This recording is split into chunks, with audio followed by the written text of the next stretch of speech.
我是欧夏，欢迎回到我的频道。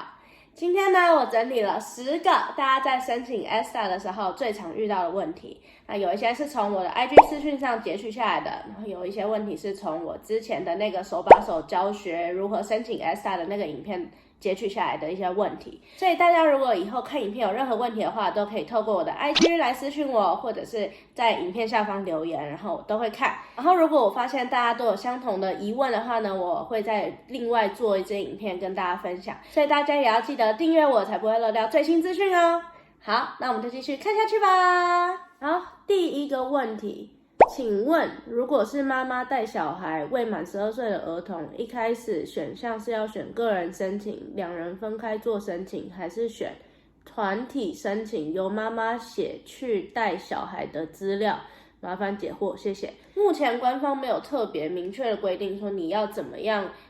帮小孩申请他的 ESTA， 所以你看你怎么样比较方便。如果你是用个人申请的方式比较方便的话，你可以先帮自己申请，然后再申请完自己的之后再帮小孩申请，或者是你也可以直接用团体申请的方式，就一次帮自己跟小孩就一次就可以申请完了。那这个团体申请呢，不仅限是一定是妈妈带小孩或者是爸爸带小孩才可以申请这个团体申请的选项。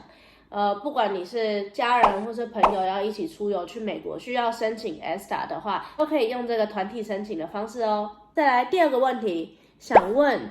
所以旧护照没有晶片就不能去美国吗？需要重办晶片吗？另外想问，因为我不会英文，但是一个人要去美国探亲，美国海关那边会刁难吗？也很担心会被遣返。如果你是要申请 ESTA 去美国的话，你这一个护照一定要是有晶片的护照，但不代表你的护照没有晶片的话，你就去不了美国，这是两回事。除了 ESTA 之外，你也可以申请旅游签证，也就是我们所谓的 B1 或是 B2 签证。那这个签证呢，就没有硬性规定说你的这个护照一定要是有晶片的护照，就是你不管是有晶片的护照没晶片的护照，你都可以去申请这个 B1、B2 的签证。但是因为 ESTA 是一个就是免签证的一个计划嘛，所以它会比较谨慎一点，就是如果有晶片的护照跟没有晶片的护照相比，那当然是有晶片的护照是相对来说这个安全性是比较高一点，也比较不容易被仿冒。这也就是为什么去美国用 ESTA 去美国的话是需要有晶片的护照的。那现在呢，这个解决方式有两种。第一个呢，就是你用你原本的护照去申请 B1、B2 签证，也就是我们的旅游签证。OK， 那另外一种方式呢，就是你可以去申请新的护照。因为在台湾从晶片护照发行日，也就是中华民国97年，也就是2008年的12月29号开始，外交部领事事务局及外交部各办事处所核发的晶片都是有晶片的护照，也就是说你从2008年之后申请的护照都是有晶片的护照。现在台湾已经没有这个没有晶片的护照，所以如果你的护照现在是没有晶片的护照的话，记得要去先去申请一个新的护照，然后那个护照一定会是有晶片的护照，所以你就可以选择你是要申请 ESTA 过去，还是用其他的要签证的方式过去。再来下一个第3题，请问一下，有双重国籍可以用台湾的护照申请 ESTA 吗？谢谢。双重国籍可以用台湾的护照申请 ESTA 吗？这个跟你有没有双重国籍没有什么太大的关系啊。就是你只要是免签证国家的公民的话，你都是可以用那个国家的护照去申请 ESTA， 然后进入美国。然后接下来下一个第4题，请问如果有住不同饭店，美国地址是只要填第一个就好了吗？这种情况我自己个人认为是填住最久的是会比较合理的，因为你待那边的时间比较长嘛。但是也没有特别说规定一定要填哪一个啦。如果你去很多个不同的地方的话，你可以填最久的或是第一个都没有关系。但我自己觉得，如果是我要填的话，我会填我住最久的这个地址。5题，想请问有关 Is the travel to the US occurring in transit to another country 这题，如果我是来美国其中1-2天走路要去墨西哥，但其他时间会在美国，这题建议填 yes 还是 no 呢？ OK， 如果这一题的话，如果你这次来美国的目的不是为了转机的话，那这题就要填 no， 然后你就要留下在美国的地址。那如果你这一次来美国的原因是因为要转机的话，你就填 yes。我记得他好像就不会再让你填你在美国的地址之类的这些资料了。第6题，请问需要先买机票才能申请签证吗？ OK， 首先呢 ESTA 它不是一个签证，它是一个电子的许可，让你可以用免签证的方式进入美国。不需要先买机票才申请 ESTA？ 美国官方是没有明确规定说你要先买机票你才可以申请 ESTA， 因为在你看完我那个手把手教学如何申请 ESTA 的那个影片之后，你会发现它其实并没有询问有关于任何航班编号之类的这些讯息，所以你可以先买机票再申请 ESTA， 或者是先申请 ESTA 再买机票，这都是可以的，他们不会有任何的冲突。好，再来第7题，限时到了 confirmation， 但未有日子和时间去面试，请问下一步该怎么走？我想这一题应该大家都可以回答它。ESTA 不用面试 ，ESTA 就只是你只要上网申请，填完资料，缴完钱，然后再过个1到2天，或者是甚至几个小时，他就会传一个 email 给你，然后跟你说，哦，你的这个 ESTA 的 application 有 update， 然后你就在填你的那个申请的资料，然后去 check 你的 application status， 然后呢，它就会跑出来说你这个 ESTA 申请是有过还是没过，有过的话呢，你就可以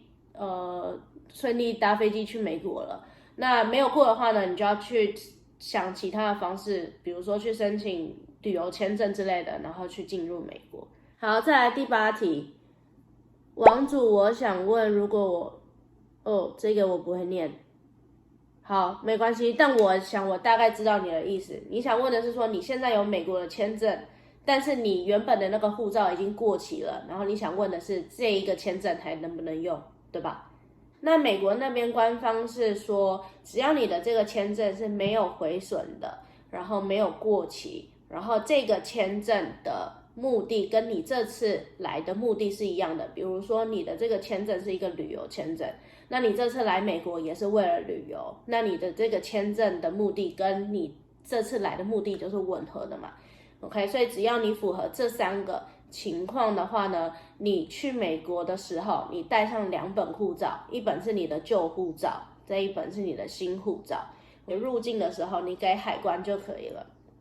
然后你给海关之后呢，他就会如果他决定让你入境了，他就会在你的那个新的护照上面注明 VIOPP， 意思就是Visa in another passport。所以记得，如果你的旧护照已经过期了，你还是要记得带，因为你的那个签证在那个旧护照里面嘛。然后你旧护照、新护照跟你的那个签证就一起带去美国就可以了。好，然后有特别注意一点是，如果你的签证是被定在或是被粘在旧护照上的，千万不要把它撕下来，因为就像我们刚刚前面讲的，你的这个 Visa 要能用，有3个 requirement。第一个没有损毁，第二个这个签证在效期内，第3个这个签证的目的跟你这次去美国的目的是一致的。那如果你把它撕下来的话，你的这个第一个 requirement 就不符合了，因为你就损毁它了嘛，就不是它原始的样子了。所以千万不要把它撕下来，不要损毁它。第9题好像没有印象，我需要填到在美国的住址。这是因为我在问有关 Is your travel to the US occurring in transit to another country 这题我选是吗？因为我要转机去加拿大，好像影片填否有东西跳出来要填。假设有通过的话，如果我几个月之后要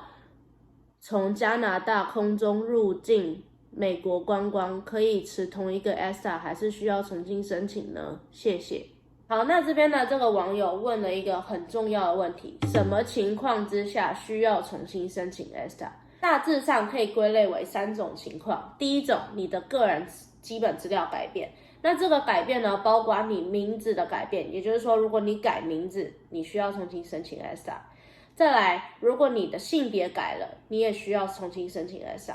还有一个，你的国籍如果改了的话，你也需要重新申请。OK， 所以第一个，如果你改名字、性别或国籍，你需要重新申请 ESTA。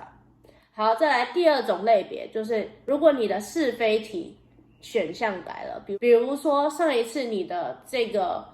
问题填的是 no， 但是这一次呢，你这一题需要填 yes， 那这个情况就是你的是非题的这个选项改了嘛，你的答案更改了。那这种情况下呢，你就需要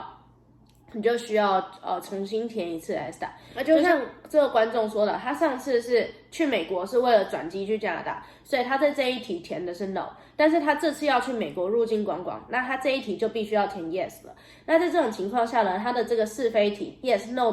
的这个问题，他的答案改变了，也就是说他这一次去美国入境需要重新申请一个 ESTA， 要填符合他情况的这个答案。第三种类别就是如果你的 ESTA 过期了，你也需要重新申请 ESTA。这个在上一部影片有说过，每一个 ESTA 的基本的这个效期是2年 ，OK， 所以也就是说你至少每2年会需要重新申请一次你的这个 ESTA。好，再来下一题，第10题，你介绍的流程和我昨天上网申请的流程似乎有所不同。我昨天的流程包含了要将护照内相片及个人资料那一页上传给 ESTA， 我在这一步就被卡住了，请问如何解决？可以参考这3个步骤。第一个呢，就是用手机拍照 ，OK， 拍护照资讯的那一栏，那记得要拍清楚，不要有任何的反光或是模糊的部分。OK， 然后呢，再来第2步，你可以用任何你想得到的方式把它传到电脑上，因为我想大家申请 ESTA 应该都是用电脑申请的。OK， 所以呢，你就可以用各种方式传你刚刚拍的那一张相片到你的电脑上。你可以用 Line 传给 maybe 你的朋友、亲朋好友之类的，然后你就在电脑上面再打开你 Line 的那个 App， 然后下载，或是你是用这个苹果的话，你也可以用 AirDrop， 就直接传到你的那个电脑上。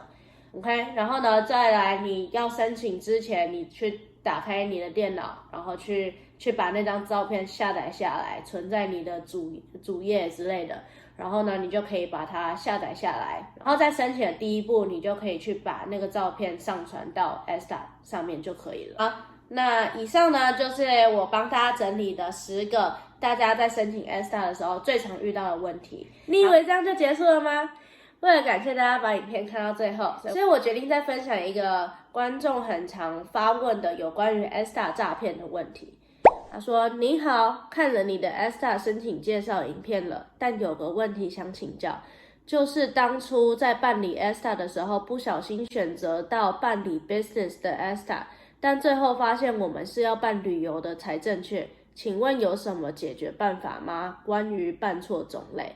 OK， 大家如果有认真看我上一个教学影片的话，就会知道它其实 ESTA 并没有分是 business 的 ESTA 还是旅游的 ESTA。OK，ESTA 就是 ESTA， 它只有一种，它没有分种类。那 ESTA 呢，它就是要在美国的官方网站上面申请的嘛，所以你在申请的时候，记得看那个网址有没有写.gov。网址里面要有这几个字，它才是美国的官方的网站。OK， 那我也会把官方网站的申请连结放在下面，大家如果有疑虑的话，可以直接从我下面的这个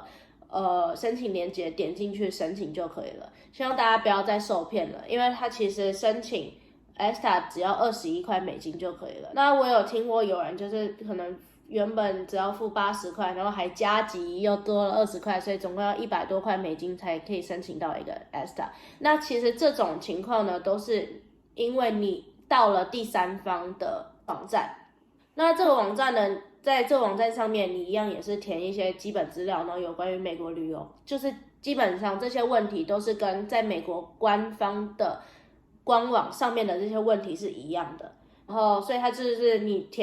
在它的这个官网里面填了这些资料，然后他就拿你的这些资料，然后去 ESTA 的官方网页那边就是在帮你填入，所以你还是会申请成功，他没有骗你，只是你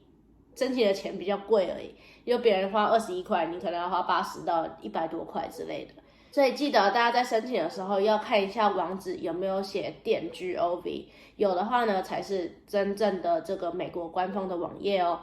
那这个影片如果对你有帮助的话，记得按一下右下角的订阅哦。好，我们下次见，拜拜。